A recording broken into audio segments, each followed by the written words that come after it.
Don't pay taxes when you sell your rental house.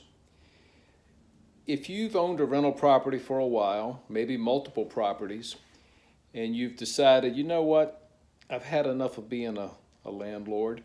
I want to simplify my life and I'm going to sell this property or these properties. If that's you and you go to do it, you have options. If you need the cash and you want to invest it elsewhere, then you can sell it, take all the equity, and be prepared to pay capital gains taxes on the amount that you take what's left and use it for whatever you'd like.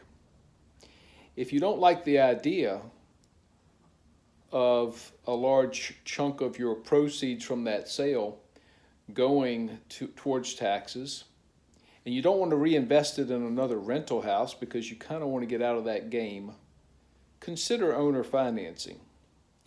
You could sell the house to someone with no down payment, which would give you a larger monthly payment as they start making payments to you. You could sell it to them with whatever you want as far as a down payment goes, 5, 10, 20, 30, 40, 50, whatever you and someone else agree to in the form of a down payment. Now, you'll have to pay some tax on the down payment part that you receive. And what that'll do is it'll create a situation where you receive a monthly payment from whoever you sell it to, typically another investor, and you can do so at an interest rate that's higher than you would earn if you were to take that cash and put it in your bank account. Now, maybe you know some other investments you could invest in and earn a higher return than you could with owner financing, but not very likely in today's environment. So consider that as an option if you go to sell. The terms of the loan when you owner finance can be whatever you and another buyer agree to. It could be financed over 30 years with no balloon payment, or it could be that you say, hey, I'm really going to want to cash out in 10 years or 15 years or whatever it is.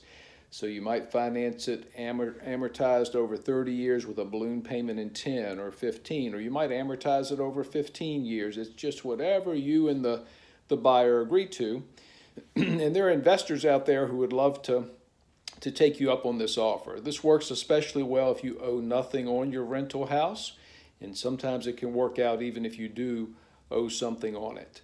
As you go to sell it, you want to make sure that whoever you're selling it to is reputable, dependable. You want to know that there's a good chance you're going to get that payment every month. But you know what? If you don't, you can foreclose on it just like a bank would. In fact, you are the bank in this situation. And if you've collected a sizable down payment and you foreclose on it, who knows? You might owner finance it again and collect another sizable down payment. Of course, you don't want that to happen. You're doing this because you want to relax and not have things to tend to. So ideally, you've got a reputable person and that payment is just hitting your bank account every month at a desirable interest rate, and you're paying minimal taxes. You're paying taxes on the interest you earn each year at this point, but it's a lot different than selling it outright, getting all of your money and paying that big capital gains tax. So I've done a video on this in the past.